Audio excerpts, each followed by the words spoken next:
घर की औरत पार्ट 2। मीना याद है ना आपको, जिसके ससुराल में ससुर और पति कैसे उसका और उसकी सास का अपमान किया करते थे। वैसे तो मीना को नौकरी की इजाजत मिल गई थी, लेकिन मीना, ये क्या है? खाना अभी तक नहीं बना। कब से मैं यहाँ बैठा हूँ कि नाश्ता कर लूँ। बस 2 मिनट, वो ऑफिस की एक ईमेल करनी है। तभी ससुर जी आ जाते हैं। मैं ना कहता था, जिस दिन ये फीमेल ईमेल करने लगेगी घर नहीं चलने वाला। तभी सास हाथ में नाश्ते की प्लेट ले आती है। ये लो, सभी उपमा खाओ। गर्मा गर्म स्वादिष्ट उपमा देखकर वाह माँ जी, 2 मिनट में ये कमाल, क्या बात है। वो आता है ना रेडी टू ईट वाला पैकेट, वही बनाया है। स्वाद बता बहू कैसा है। कल तक जो बीवी पति के नाम से ही कांपती थी, बहू के आ जाने के बाद कैसे उड़ रही है, ये देखकर ससुर जी को आ जाता है गुस्सा। हाँ हाँ, पैसे तो पेड़ पर उगते हैं ना, या तेरा बाप दे जा रहा है जो बैठे बैठे पैसे खर्च कर रही है।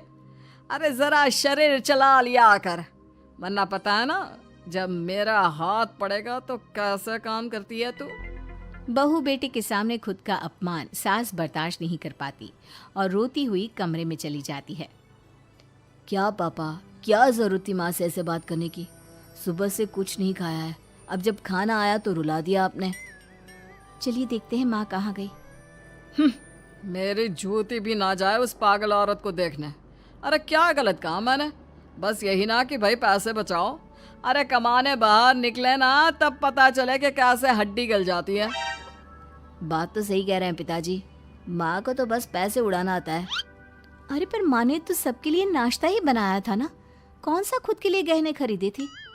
खैर, बहू समझ जाती है कि सारा मामला कमाई का ही है, क्योंकि सास कुछ करती नहीं, कुछ कमाती नहीं, तो ससुर जी उन पर हावी रहते हैं। फिर क्या था, अब थी बारी बहू की। माँ जी, दरवाजा खोलिए, देखिए मैं उपमा लेकर आई हूँ, गर्मा गर्म खा लेते हैं। सास कमरा खोल देती है। सामने खड़ी होती है बहू, हाथ में उपमा की प्लेट लेकर। बहू सास की सूजी आंख देखकर समझ जाती है कि मामला गड़बड़ है। वो बात पलटते हुए कहती है, माँ जी वो आपकी काली साड़ी पर काला ब्लाउज है ना, वो प्लीज मुझे दीजिए। मुझे कल ना काली साड़ी पहनी, लेकिन कोई ब्लाउज ही नहीं है। सास बहू की बात में अपना गम भूल जाती है। हाँ हाँ बहू, क्यों नहीं, वो तो मैंने अपने हाथों से डिजाइन किया था। चल अभी निकाल कर देती हूँ तुझे। सास बहू को ब्लाउज निकाल कर दे देती है। फिर अगले रोज, माँ जी आज तो ऑफिस में कमाल ही हो गया। पता है क्या, सारी सहेलियों ने घेर लिया, पूछ रही थी ब्लाउज कहाँ से खरीदा। मैंने भी बोल दिया मेरी सास ने सिलाया, वो भी खुद डिजाइन करके। ये तो वही बात हो गई कि झोला छाप डॉक्टर की दवाई काम कर गई। अरे बहू, ये तो बस ऐसे ही बना दिया था। लेकिन माँ जी आपको पता है, ये देखिए 2 लोगों ने तो मुझे कपड़ा भी दे दिया और नाम भी, सेम टू सेम डिजाइन का ब्लाउज बना दो, और बदले में ये 2000 रुपए। हाथ में 2000 देखकर सास की तो आंखें फटी की फटी रह जाती है। अरे बहू, ये तो कमाल ही कर दिया। ये काम तो मैं कल तेरे ऑफिस जाने से पहले ही खत्म कर दूंगी। सच्ची माँ जी, कैसे इतनी जल्दी? अरे बहू, वो बस नाप है ना, उसी के आकार का काट काट कर डिजाइन ही तो देना है। ये तो मेरे बाएं हाथ का खेल है। अगले रोज बहू ऑफिस जाती है और फिर शाम को 2 ब्लाउज ले आती है। अरे बहू, क्या बात है, लेकिन इसकी डिजाइन। बहू फोन में सास को डिजाइन दिखाती है। अरे ये तो बच्चों वाला डिजाइन है, रुक अभी थोड़ी देर में ही दे देती हूँ। सास बहू को कपड़े सिल कर देती और बहू सास को रुपए। फिर एक रोज, माँ जी ये लीजिए कपड़े, लेकिन इसकी सिलाई मैंने ज्यादा ली है। वो क्या है ना, हैवी काम है, तो मेहनत ज्यादा लगेगी ना आपको। अरे रहने देती बहू, मैंने कौन सी बुटीक खोली है। बहू को सास की बात में दम लगता है और वो कुछ सोचती हुई निकल जाती है। वो कमरे में बैठी होती है कि उसके ससुर की जोर जोर से चिल्लाने की आवाज आती है। फिर फिजूल खर्ची। अरे तुम्हारे जैसी बेकार नाकाम काज करने वाली औरत कब पैसे की कीमत समझेगी? क्या जरूरत थी ये मशीन खरीदने की? अरे वो मैंने EMI में ली है, आपको पता है ना कपड़े सिलने का कितना शौक है मुझे। हाँ तो क्या दर्जी बनोगी? लोगों को पकड़ पकड़ कर नाप लोगी? अरे कुछ तो शर्म करो। तभी बहू आ जाती है, उसके हाथ में चाबी होती है। माँ जी ये चाबी, मैंने चौराहे में आपके लिए बुटीक खोला है, पैसा लोन से लिया है तो काम करके आप चुका देना। और हाँ माँ जी, कल उद्घाटन है तो 11 बजे दुकान में पहुँच जाना। पूजा में आपको ही बैठना है। ये सुनकर ससुर जी आग बुबला हो जाते हैं। कहीं नहीं जाएगी ये, इस घर की औरतें बाहर नहीं निकलती। तू तो इंजीनियर है इसलिए तुझे इजाजत दे दी, लेकिन ये तेरी सास 4 अक्षर नहीं आते इसको। अरे रहने दे, क्यों पैसा बर्बाद करवा रही है। सास को डांटने की आदत ससुर जी को जो लग चुकी थी। सास बहू की ओर देखती है। तो माँ जी, कल वक्त से तैयार रहना। ससुर जी, आप ही तो माँ जी को कहते थे ना उन्हें पैसे की कदर नहीं है, तो अब वो खुद ही कमाने जा रही हैं। अरे और क्या पापा, देखिए मीना ने कितना अच्छा बुटीक खुला है माँ के लिए। अरे रहने ही दो, ये कुछ नहीं कर पाएगी, गंवार कही की। ससुर की रजामंदी ना होने के बाद भी सास काम करती है, लेकिन ससुर भी ससुर होता है। एक रोज सास देर से घर आती है। कहाँ घूम रही थी? ये कोई वक्त है घर आने का? घर का ठेका क्या आप मर्द लेंगे? अब लगोगी रसोई में, क्योंकि तुम्हारी बहू रानी भी नहीं आई अभी तक। पापा, आज बाहर से ही मंगवा लेते हैं। आज बहुत ज़्यादा काम था, किसी की शादी का पूरा कपड़ा सिलना था। कल उन लोगों की ट्रेन थी, खुद बैठ कर काम करवा कर गए हैं। बहू, ये पैसे हैं आज के गल्ले के, ज़रा संभाल ले। ससुर देख रहा होता है कि कैसे कल तक जिस औरत को वो बुरा भला कहकर डरा कर रखता था, वो आज उससे ज़्यादा कमा रही है।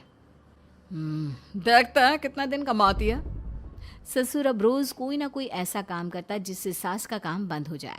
फिर एक दिन, हे भगवान, 10 बज गया, बुटीक खोलने का वक्त हो गया है, लेकिन ये मेरी साड़ी, इस पर ये क्या गिर गया?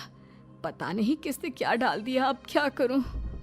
सास दोबारा अलमारी से दूसरी साड़ी निकालती है, फिर उसे प्रेस करती है और किसी तरह बुटीक पहुंचती है, जहां पहले से ही कस्टमर खड़े होते हैं।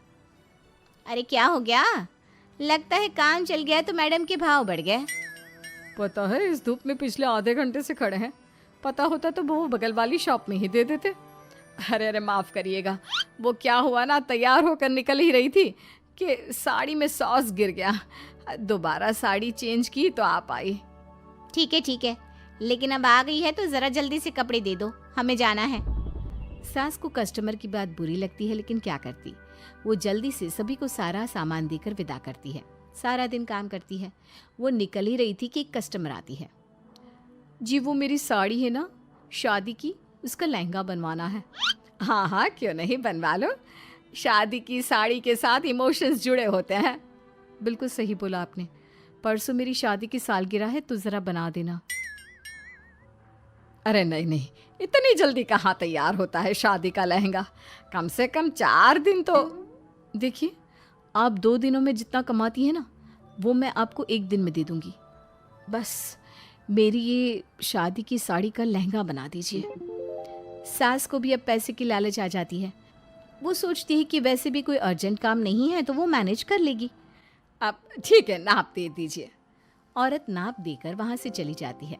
सास सोचती है कि घर जाकर रात में काम करेगी। ये सोचकर वो उस औरत की शादी की साड़ी घर ले आती है। वाह, अब काम घर पर भी ले आ रही हो। हाँ, लेकिन घबराइए नहीं, घर के काम में कोई असर नहीं होगा। सास घर का काम करती है, बहू के साथ खाना बनाती है, खिलाती है, और फिर क्या बात है सासू माँ, बड़ी जल्दी जल्दी काम कर रही हैं आज। सास बहू को सारी बात बताती है। क्यों माँ जी, इतनी भी क्या मेहनत करना? अरे बात सिर्फ पैसे की नहीं है, बल्कि उस बेचारी औरत की इमोशंस की भी थी। ये उसकी शादी की साड़ी है ना। ससुर पास खड़ा सब सुन रहा था। अब देखो, बहुत काम करने का शौक है ना, कैसे भरे बाजार तुम्हारी दुकान खुद तुम बंद करोगी। जब सास पूरी रात काम करके सुबह लेटती है, मौका देखकर ससुर कैंची से साड़ी को काट देता है।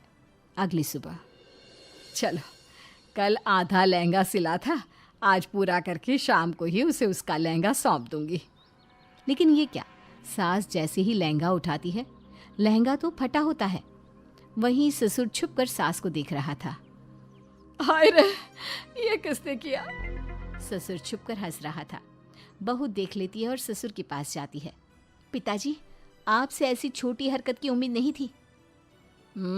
आप खुद ही दुकान बंद करेगी। ससुर वहां से चला जाता है। सास भी वहाँ आ जाती है। वो समझ जाती है कि उसके पति ने ही साड़ी पर कैंची चलाई है। लेकिन फिर शाम को, जी वो मेरा लहंगा तैयार हो गया? हाँ जी, मैं तो कहती हूँ कि आप एक बार लहंगा पहन कर भी देख ले।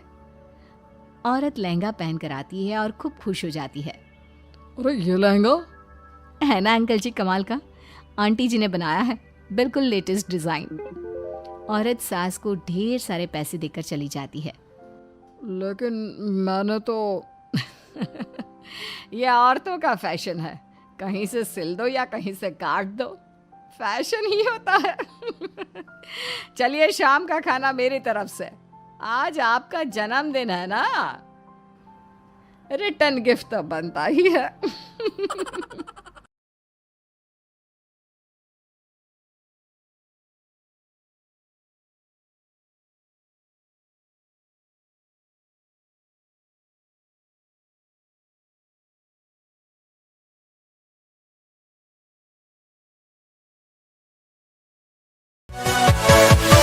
Yeah.